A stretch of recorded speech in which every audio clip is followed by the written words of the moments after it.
Update that I have here, so we'll start with Joey Bosa will be out for the game. Terrell Bernard, same. Joshua Palmer will not practice, listed as doubtful for the game. Spencer Brown, Dalton will both be limited today, listed as questionable for the game. Deanna's cleared concussion protocol, should be good to go. He'll be full, and then AJ as well will be full. So with that, I'll turn it over to you. What do you need to see from Spencer in order to give him the green light? Yeah, functional is the key word, right? Functional ability to do the job, and he's a veteran, so he'll do his part in terms of communicating how he's feeling, if he's able to actually do it or not. So we'll see how today goes. Yeah, very similar. You said it. So just again, getting out there today will be important for him as well.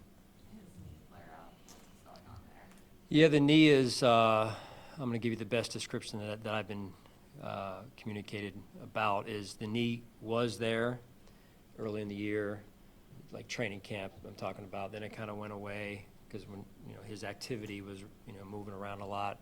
Hamstring showed up during the course of the hamstring rehab and things, and knee kind of came back again a little bit. So he's just balancing both of those right now. Does this pertain back to his injuries that he was going through last year? I can't say that specifically. I don't know. In fairness, I'll just go back to the training camp period of time, Joe, from what I understand, at least at this point. Darius Slay, obviously, Yeah. what is the, I guess, trying to upgrade, but also losing out on a player has to be a pretty tough thing. Yeah. Yeah, I mean, it's unfortunate that unfolded and went down the way it did. I'm a huge Jamarcus Ingram fan, and will always be. So I'm always going to be in his corner and want the best for him. So so that's really where my mind is right now, and get myself ready to coach this game. So. Are you still open to Darius playing? Do you have conversations still being had? I'm really going to focus on our team right now. So let's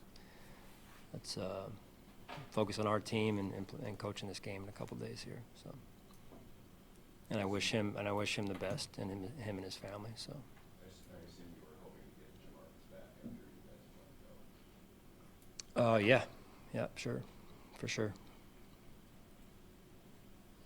I'm going to talk about Christian Benford a few times this season. It seems statistically like he kind of turned a corner around week 5. Just what has he done this year to kind of make those improvements and be able to travel with conversations? Yeah, I mean, there's a growth piece of that, right?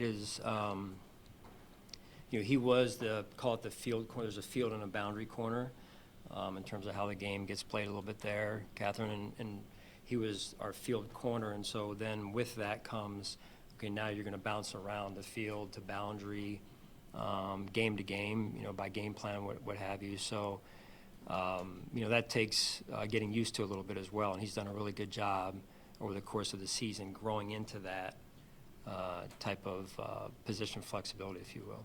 Where do you see he feels to me kind of quiet for a corner, but he's obviously has that tenacity on the field. How does he kind of turn it on the field just to be able to make those plays?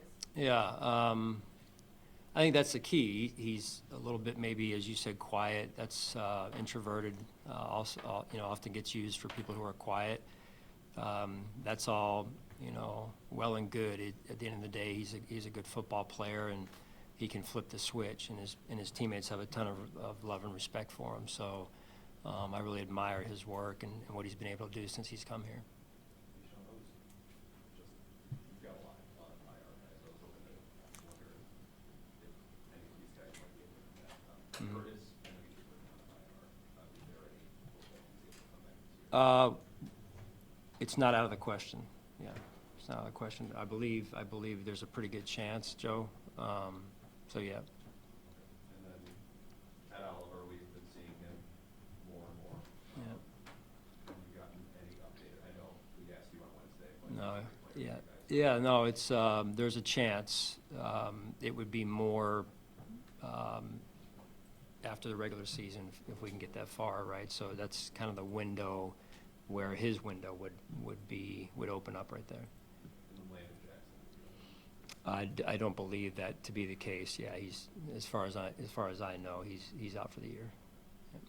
I remember a couple weeks ago we had talked to you about, it might have been around the bye or the mini bye, about, looking at your process because you guys have had so many injuries this year. Has there been anything on the go, on the fly here that you kind of pinpointed that's led to the kind of injuries, the rash of injuries you guys have had? There's been conversations as we sit here right now, nothing where it's like, to my knowledge at least, nothing where it's like, hey, these are the 1 to 2, bullet points or boulders as to why we've been as dinged up as we have this year. So, that's what I can tell you at this point. And you guys made a change going to Will Greenberg this year. What's kind of been his role in trying to get all these guys back, and what have you seen from him kind of dealing with this kind of in his first season? Yeah,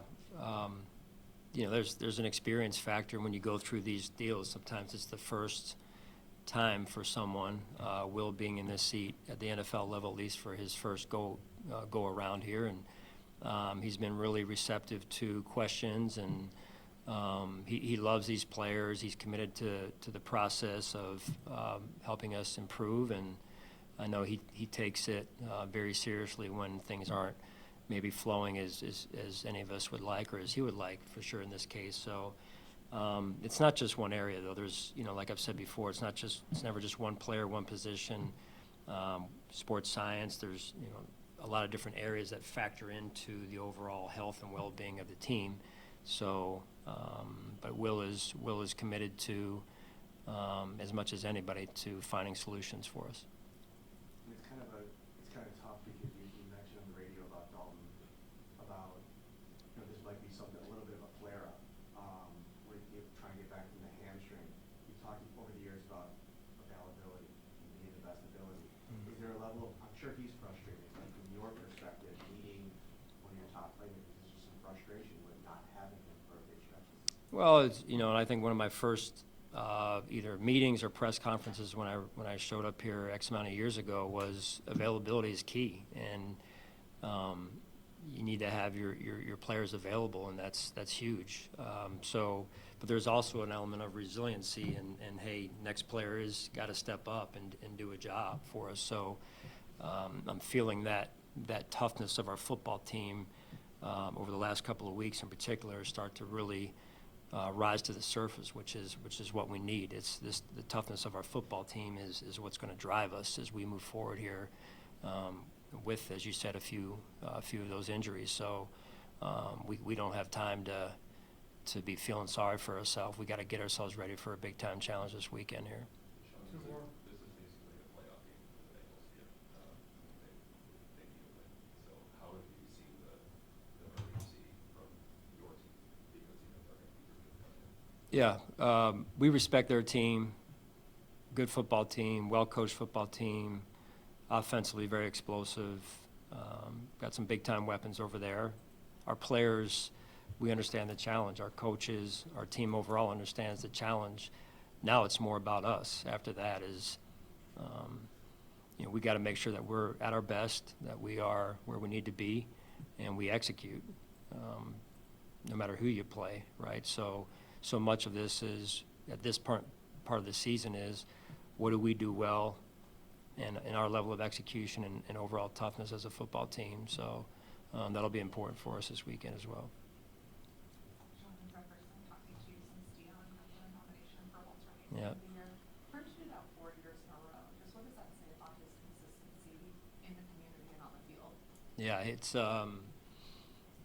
part of his personality, right? It's very authentic, very genuine. He's got unbelievable amounts of energy, cares about people, and his situation, where he comes from. He takes a lot of pride in that, and the family he comes from, which I have a ton of respect for, and I feel like he's learned. I'm sure we're all products, right, of our environment, where we come from, and our foundation, and Dion shows that every day by how he handles others and the time he gives to people, young and old, and I just have a ton of respect for that and appreciation for a player who has come here, played the way he's played, but also used the platform to impact the community the way he has. All right, thank you guys. Appreciate it.